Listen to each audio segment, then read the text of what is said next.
எசகாத்தா நெஞ்சுல நெஞ்சுல நீ சுதியத்த நரமாச அம்புலி அம்புலியா.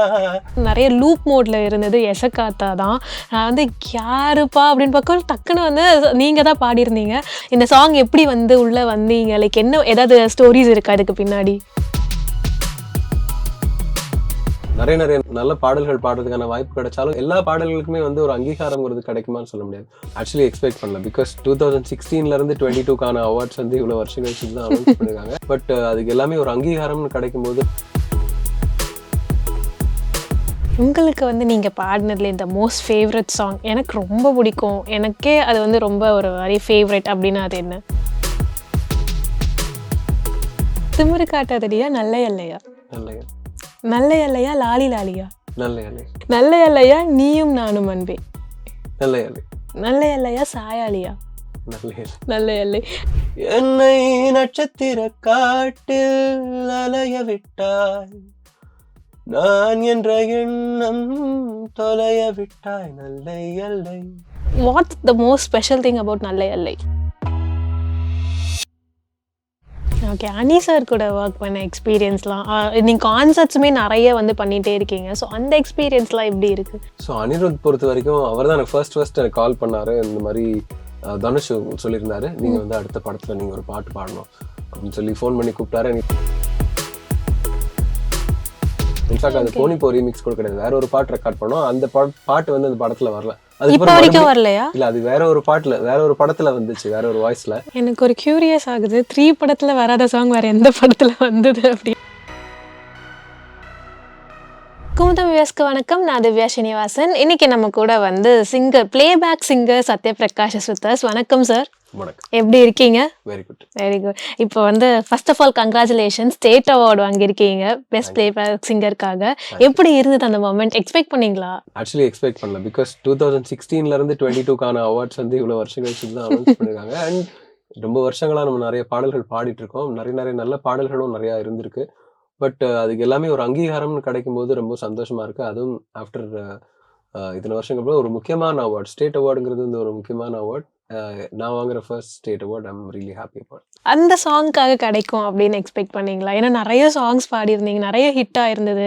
ஸோ ஆனால் இந்த பர்டிகுலர் சாங்க்காக கிடைக்கும் அப்படின்றது. ஆக்சுவலி நான் வந்து விருது அந்த மாதிரி பார்க்கும்போது நிறைய விருதுகள் நிறைய இடத்துல இருந்து போயிட்டே இருக்கும். லைக் ஃபிலிம் ஃபேர் அந்த மாதிரிலாம் இருக்கும்போது எந்த இதுலயும் வந்து நாமினேஷன்ங்கிறது வந்ததுல இந்த பாடல் குறிப்பிட்ட நீ பார்க்கும்ங்கிற பாடல் வந்து ஃபிலிம் ஃபேர் அந்த வருஷத்துக்கான நாமினேஷன்ல இருந்தது. ஸோ நிறைய நல்ல பாடல்களோட இந்த பாடலும் சார், எஸ்பெஷலி வித்யாசாகர் சாருக்கு பாடின ஒரு பாடல், அது வந்து நாமினேட் ஆயிருந்தது. ரொம்ப சந்தோஷமா இருந்தது. பட் அந்த டைம்ல அது வந்து வின் பண்ணலாம் அந்த பாட்டு. பட் ஸ்டேட் அவார்டு அந்த பாடலுக்கு கிடைச்சது ரொம்ப ரொம்ப மகிழ்ச்சியான விஷயம். ஒரு சிங்கரா நிறைய பாடல்கள் பாடியிருந்தாலும் இந்த மாதிரி ஒரு ரெகக்னைசேஷன் கிடைக்கும் போது அந்த மொமெண்ட், அங்கே போய் வாங்குற அந்த மொமெண்ட், அந்த அவார்டை கையில் பார்க்குறது, அதை நம்ம வீட்டில் இருக்கும் போது அந்த ஒரு ஹாப்பினஸ் இருக்கும் இல்லையா? அந்த ஒரு மொமெண்ட் ஆஸ் அ சிங்கராகவும் சரி, நீங்கள் ப்ரொஃபஷனல் வைஸ் அந்த ஒரு மொமெண்ட் எப்படி வந்து ஃபீல் பண்ணீங்க? ஒரு பெரிய மோட்டிவேஷன் பேசிக்கலி. நிறைய நிறைய நல்ல பாடல்கள் பாடுறதுக்கான வாய்ப்பு கிடைச்சாலும் எல்லா பாடல்களுக்குமே வந்து ஒரு அங்கீகாரம்ங்கிறது கிடைக்குமான்னு சொல்ல முடியாது. மக்களோட மனசுல நிறைய பாடல்கள் வந்து லாங் லாஸ்டிங்கா இருக்கலாம். பட் இந்த அவார்டுங்கிறது வந்து நிறைய ஃபேக்டர்ஸ் இருக்கு. அந்த அந்த நேரத்துல அந்த பாடலுக்கு அவங்க அவார்டு கொடுக்கணும் அப்படின்னு நினைச்சிருந்தா அதை கொடுக்கல. ஏன்னா நிறைய நல்ல பாடல்கள் இருக்கு. ஸோ அந்த வரிசையில் இந்த பாடலுக்கு கிடைச்சது ரொம்ப சந்தோஷமான ஒரு விஷயம் அண்ட் மோட்டிவேட்டிங்காக இருக்கு. எங்களுக்கு மோட்டிவேட்டிங்காக இருந்தது. ரீசெண்ட் டைம்ஸில் எனக்குலாம் வந்து நிறைய லூப் மோடில் இருந்தது எசகாத்தா தான். நான் வந்து யாருப்பா அப்படின்னு பார்க்க டக்குன்னு வந்து நீங்கள் தான் பாடியிருந்தீங்க. ஓகே, எனக்கு லூப் மோடில் ஓடிட்டே இருந்தது. இவ்வளோ அந்த சாங் வந்து ட்ரெண்ட் ஆகும்னு எக்ஸ்பெக்ட் பண்ணீங்களா பாடுறப்ப? இந்த சாங் எப்படி வந்து உள்ளே வந்தீங்க? லைக் என்ன ஏதாவது ஸ்டோரிஸ் இருக்கா அதுக்கு பின்னாடி? எந்த ஒரு பாடலுமே வந்து அதோட அவுட்புட்டை பேஸ் பண்ணி ரெக்கார்ட் பண்றது கிடையாது. அந்த பாட்டு பண்ணும்போது எல்லா பாட்டுக்குமே ஒரே மாதிரியான ஹார்ட் ஒர்க் அண்ட் எஃபர்ட் போட்டு தான் பண்றது. அண்ட் இந்த பாடல் பொறுத்த வரைக்கும் பாட்டு ரொம்ப அழகான ஒரு பாட்டு. மைலாட் படத்துல ஷான் ரோல்டன் அவரோட இசையில. அண்ட் அவரோட நான் ஒரு படங்களா டிராவல் பண்ணிட்டு வரேன். அண்ட் இது ரொம்ப க்ளோஸான ஒரு ஃப்ரெண்டும் கூட, ஒரு ரொம்ப பிரதர் மாதிரியான ஒரு ஃப்ரெண்ட். அண்ட் அந்த சதுரங்க வேட்டை படத்துல நான் அவருக்கு பாடின பாட்டு வந்து நான் இது வரைக்கும் பாடின பாடல்கள்லயே இத்தனை வருஷங்களா நான் பாடின பாடல்களே எனக்கு one of my most favourite சாங்ஸ்னு சொல்லலாம். அந்த முன்னே என் முன்னே பாடல். ஸோ அந்த மாதிரி எங்களுக்கு ஒரு ஹிஸ்டரி இருக்கு. அண்ட் நிறைய ஒர்க் பண்ணிட்டு இருக்கோம். லைக் இதை தாண்டியும் நான் வந்து அவருக்கு சம்டைம்ஸ் நிறைய படங்கள் இருக்கும்போது எனக்கு இந்த இன்ஸ்ட்ருமெண்ட்ஸ் ரெக்கார்ட் பண்ணி கொடுக்குறது அந்த மாதிரி விஷயங்கள்லாம் வந்து நான் சம்டைம்ஸ் பண்ணீங்க. அவர்கிட்ட இருந்து கத்துக்கிட்டு அவருக்கு ரெக்கார்ட் பண்ணி கொடுக்குறது அந்த மாதிரி நிறைய ஓகே. விஷயங்கள்லாம் பண்றதுக்கான ஒரு ஆப்பர்ச்சுனிட்டி கிடைச்சது. இந்த பாடல் பொறுத்த வரைக்கும் பாட்டு ஃபர்ஸ்ட் ஆஃப் ஆல் ரொம்ப பியூட்டிஃபுல்லான ஒரு பாட்டு. அண்ட் இந்த பாடல் வந்து ஃபைனலா நான் பாட கிடைச்சது எனக்கு ரொம்ப ரொம்ப சந்தோஷமா இந்த இருந்துச்சு. சோஷியல் மீடியா ஃபுல்லா வந்து இந்த பாட்ட வந்து ஓடிட்டே இருக்கும்போது, ஆமா நான் தான் அந்த சாங் பாடுனேன் அப்படின்ற அந்த ஒரு எக்ஸைட்மென்ட் இருக்கும்ல. எல்லாருமே கேட்கறாங்கல்ல, எல்லாருமே என்ஜாய் பண்றாங்கல்ல. லைக் அந்த மொமெண்ட்ட ஃபீல் பண்ணியிருக்கீங்களா? அஹ் இது வந்து நிறைய பாடல்கள் அந்த மாதிரி ம். இருந்திருக்கு. காட்ஸ் கிரேஸ் லைக் இப்போ 2010ல தான் நான் ஃபர்ஸ்ட் டைம் இந்த 3ங்கிற படத்து மூலமா ம். அறிமுகமான இந்த போனிப்போட ரீமிக்ஸ் யா. என்னோட ஃபர்ஸ்ட் சாங் இருந்தது. அதுக்கப்புறம் நிறைய பாடல்கள் வந்து நிறைய மக்களுக்கு பிடிச்சி நிறைய அவங்க கவர் வெர்ஷன்ஸாக இருக்கட்டும், இல்லை நிறைய அவங்க பாட்டுக்கு அந்த ஸ்டேட்டஸாக வச்சுக்கிறதா இருக்கும். அதை பார்க்கும்போது எப்பயுமே ரொம்ப ரொம்ப சந்தோஷமா இருக்கும். ரீசெண்ட்லி இந்த பாடல் வந்து எல்லா மனசுலயும் போய் இடம் பிடிச்சது. எப்பயுமே வந்து ஒரு பாட்டுக்கு ஒரு ஒரு டெம்ப்ளேட் இருக்கும். ரொம்ப ஃபன்னான ஒரு பாடல்கள் மட்டுமே ஆ. நிறைய ட்ரெண்ட் இருக்கும் அந்த மாதிரி. ஆகும். பட் இது வந்து ஃபுல் அண்ட் ஃபுல் ஒரு மனசுக்கு பிடிச்ச மாதிரி ஒரு சாஃப்டான ஒரு மெலடியஸான ஒரு பாடல் வந்து அவுட் அண்ட் அவுட் இந்த மாதிரி ஒரு பாட்டு வந்து ட்ரெண்ட் ஆகுறது ரொம்ப சந்தோஷமான விஷயம். உங்களுக்கு வந்து நீங்க பாடுனதுல இந்த மோஸ்ட் ஃபேவரட் சாங் எனக்கு ரொம்ப பிடிக்கும். எனக்கே அது வந்து ரொம்ப ஒரு மாரி ஃபேவரைட் அப்படின்னா அது என்ன? இல்ல நான் நிறைய பாட்டு இருக்கு. குறிப்பிட்டு சொல்லணும்னா ஒரு 4, 5 பாட்டு சொல்லலாம். இது ம். ஒரு பாட்டுன்னு சொல்றது ரொம்ப கஷ்டம். ஏன்னா எனக்கு ஒரு ஒரு 250 பிளஸ் சாங்ஸ் ஃபார் மூவிஸ் பாடிருக்கேன்னு நினைக்கிறேன் இப்போ வரைக்கும். அதுல ஓகே. வந்து என்னோட மோஸ்ட் ஃபேவரட்னு பார்த்தா நான் முதல்ல சொன்ன மாதிரி அந்த சதுரங்க வேட்டையில சதுரங்க இந்த வேட்டை சாங். முன்னே என் முன்னே வந்து எனக்கு ரொம்ப பிடிச்ச பாட்டு.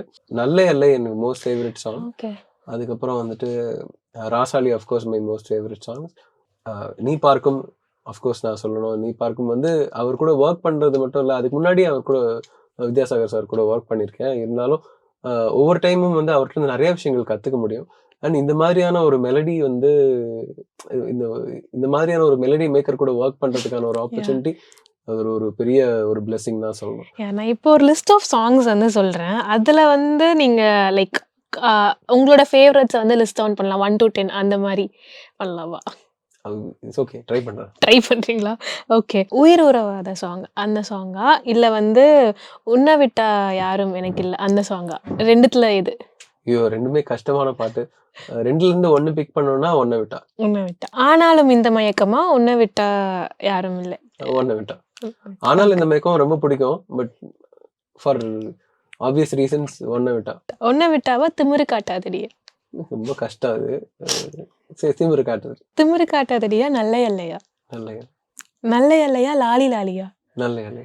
நல்ல எல்லையா அம்மாடியும் அழகு? அம்மாடி அழகுதான் ஒரு முக்கியமான ஒரு பாட்டு. நான் பாடி ஃபர்ஸ்ட் டைம் சினிமால ஒரு ஒரு விஷுவலா நான் பார்த்த பாட்டு. பட் நல்ல எல்லையா நீயும் நானும் அன்பே? நல்ல இலை. நல்ல எல்லையா சாயாலியா? நல்ல இலை. நல்ல எல்லை.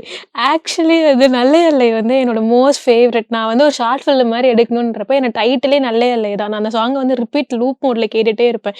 இப்பதான் எனக்கு தெரியும் அந்த சாங் நீங்க பாடுனீங்க அப்படின்னு. எனக்கு என்னது அப்படின்ற மாதிரி இருந்துச்சு. So what's the most special thing about நல்ல எல்லை?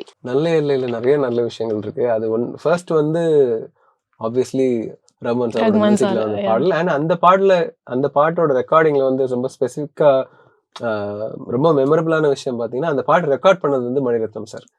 ஓகே. அந்த பாட்டு ரெக்கார்ட் பண்ணி இருந்தது ஆல்ரெடி ரஹ்மான் சாரோட வாய்ஸ்ல. ம். லிரிக்ஸ் இல்லாம அந்த டியூன் அவர் பாடி வச்சிருந்தாரு. And okay. அவர் மல்டிபிள் ப்ராஜெக்ட்ல அவர் பிஸியா இருந்த டைம்ல வந்துட்டு மணி சார் தான் வந்து வாய்ஸ் ரெக்கார்ட் பண்ணாரு.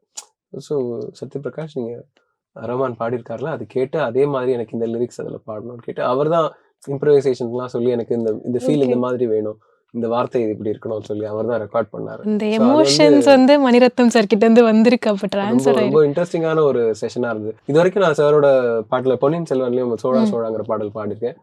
ஃபர்ஸ்ட் வந்து ரஹ்மான் சாருக்கு நான் பாடின பாடலே மணி சாரோடைய இயக்கத்துல வந்த படம் தான். அந்த நானே வருகிறேன்ங்கிற பாடல். ம். ஓகே ஓகே கண்மணி, கண்மணி. சின்னஞ்சிறு எஸ். ரகசியமே, அதுதான் நான் சாருக்கு ஃபர்ஸ்ட் பாடின பாடல். ஸோ இந்த ஒரு காம்பினேஷன்ல நிறைய பாடல்கள் இருக்கும்போது நல்ல எல்லையும் அஃப்கோர்ஸ் இந்த பாட்டு வந்து அவரே இருந்து ரெக்கார்ட் பண்ணது எனக்கு ரொம்ப சந்தோஷமான விஷயம். சந்தோஷமான மொமெண்ட். Okay sir. இப்போ மியூசிக் டைரக்டர்ஸை எடுத்துக்கிட்டோம் அப்படின்னா நிறைய பேர் கூட ஒர்க் பண்ணிட்டீங்க. இப்போ உங்களுக்கு வந்து ரொம்ப ஜாலியா நீங்க ஃபன்னா ஒர்க் பண்ணக்கூடிய மியூசிக் டைரக்டர்னா அது யாரா இருப்பாங்க? இப்போ எல்லாரோடையும் ஃபன்னா தான் ஒர்க் பண்ணுவோம். ஷான் கூட ரொம்ப ஜாலியாக ஒர்க் பண்ணுவோம். ஏன்னா அவர் வந்து நாங்கள் ரெக்கார்ட் பண்ணுறதை தாண்டி நிறைய பேசுவோம், நிறைய ஓகே. ஃபன் பண்ணுவோம், நிறைய அது ஜோக்லாம் சொல்லுவார். அது ஒரு மாதிரி ஜாலியாக போகும். ஒரு பாட்டு ரெக்கார்டிங் நாங்கள் 2 மணி நேரம் பண்ணோம்னா மொத்தமா அந்த ரெக்கார்டிங் செஷன் ஒரு 6 மணி நேரம் போகும். ஓகே. அது பேசுறது, சாப்பிடுறது அதெல்லாம் ஸோ அந்த மாதிரி செம்ம ஃபன்னா போகும். ஓகே. அதை தாண்டி இப்போ நிறைய யங்ஸ்டர்ஸ், யங் மியூசிக் டைரக்டர்ஸ் நிறைய பேர் இருக்காங்க. ஸோ அவங்களோட ஒர்க் பண்ணது ரொம்ப நல்லா ஜாலியா இருக்கும். ஓகே. அனி சார் கூட ஒர்க் பண்ண எக்ஸ்பீரியன்ஸ்லாம் நீங்க கான்சர்ட்ஸுமே நிறைய வந்து பண்ணிட்டே இருக்கீங்க. ஸோ அந்த எக்ஸ்பீரியன்ஸ்லாம் எப்படி இருக்கு? அனி அவரோட வந்து ஃபர்ஸ்ட் மூவில நான் ஒர்க் பண்ணேன். அதுக்கப்புறம் வந்து நிறைய அவர் கூட நேரடியாக மீட் பண்ணி ஒர்க் பண்ணுறதுக்கான ஆப்பர்ச்சுனிட்டி கிடைக்கல. அந்த ஃபர்ஸ்ட் சாங்க்கு அப்புறம் இன்னும் ஒரு சில சாங்ஸ் வந்து நாங்கள் தமிழ் டு தெலுங்கு பண்ணும்போதெல்லாம் நான் ஒர்க் பண்ணியிருந்தேன். அதுக்கப்புறம் வந்து லைவ் ஷோஸ் பற்றி நீங்கள் கேட்டிருந்தீங்க. லைவ் ஷோஸும் வந்து ஒரு மியூசிக் டைரக்டர்ஸ் லைவ் ஷோஸ் பண்ண ஆரம்பிச்சதுக்கப்புறம் அது ஒரு புது ஒரு டைமென்ஷனுக்கு கொண்டு வந்தது. ஏன்னா அதுக்கப்புறம் நிறைய மியூசிக் டைரக்டர்ஸ் முதல்ல பார்த்தீங்கன்னா ராஜா சார் பண்ணுவாங்க, ரஹ்மான் சார் பண்ணுவாங்க. அதுக்கப்புறம் பெருசாக மியூசிக் டைரக்டர்ஸ் கான்சர்ட்னு இந்த அளவுக்கு இப்போ நடக்கிற அளவுக்கு ஒரு ஃபியூ இயர்ஸாக நடக்கிற அளவுக்கு கிடையாது. ஒரு 10 வருஷம் முன்னாடி பார்த்தீங்கன்னா இப்போ ரீசெண்டாக வந்து எல்லா மியூசிக் டைரக்டர்ஸுமே வந்து அவங்களுடைய சாங்ஸ்லாம் அவ்வளோ சாங்ஸ் இருக்கு. ஸோ அனிருத் பொறுத்த வரைக்கும் அவர் தான் எனக்கு ஃபர்ஸ்ட் எனக்கு கால் பண்ணாரு. இந்த மாதிரி தனுஷ் சொல்லியிருந்தாரு, நீங்க வந்து அடுத்த படத்துல நீங்க ஒரு பாட்டு பாடணும் அப்படின்னு சொல்லி ஃபோன் பண்ணி கூப்பிட்டாரு. எனக்கு போய் ஞாபகம் இருக்கு. அப்புறம் போய் ஏம் ஸ்டுடியோல தான் ஃபர்ஸ்ட் ரெக்கார்ட் பண்ணோம். வேற ஒரு பாட்டு ரெக்கார்ட் பண்ணோம். இன்ஃபேக்ட் அது போனிப்போ ரீமிக்ஸ் கூட கிடையாது, வேற ஒரு பாட்டு ரெக்கார்ட் பண்ணோம். அந்த பாட்டு வந்து அந்த படத்துல வரல. அதுக்கப்புறம் வரலையா? இல்ல, அது வேற ஒரு படத்துல வந்துச்சு, வேற ஒரு வாய்ஸ்ல. பட் அந்த படத்துல வரல. அதுக்கப்புறம் திருப்பி கூப்பிட்டு இந்த போனிப்போ ரீமிக்ஸ் வெர்ஷன் பாடுங்க, நாங்க வந்து நீங்க பாடுவீங்கன்னு சொல்லி நாங்க சொல்லிட்டோம். கண்டிப்பா நீங்க ஒரு பாட்டு இந்த படத்துல பாடணுங்கிறதுனால தனுஷ் தான் பாடியிருந்தார் அந்த போனிப்போ ரீமிக்ஸ் வெர்ஷனும். அதுக்கப்புறம் என்னோட வாய்ஸ்ல அதை ரெக்கார்ட் பண்ணி ரிலீஸ் பண்ணாங்க. எனக்கு ஒரு கியூரியஸ் ஆகுது, 3 படத்துல வராத சாங் வேற எந்த படத்துல வந்தது அப்படின்றது சொல்ல முடியுமான்னு தெரியல. அதனால அது ஃப்ரீயா விட்டுருங்க. ஆனா வந்துருச்சு. அது வந்து உங்களுக்கு எல்லாருக்கும் ஒரு பிடிச்ச பாட்டாவே இருந்துச்சு. ஓகே. எப்படியும் அனி சாரோட பாட்டுனா ஃபேவரட்ஸ்ல தான் இருந்திருக்கும். ஓகே. பட் ஜாலியான ஒரு பாட்டு. அது அந்த பாட்டு வந்திருக்கலாமே அப்படின்னா நிறைய தடவை யோசிச்சிருக்கேன். பட் ஸ்டில் பரவாயில்ல. மக்களின் நாடி துடிப்பை உணர்ந்த செய்தி தொகுப்புகள், அரசியல் களத்தை உற்று நோக்கும் கோணங்கள். உங்கள் குமுதம் நியூஸ் 24/7 லிங்க் டிஸ்கிரிப்ஷனில்.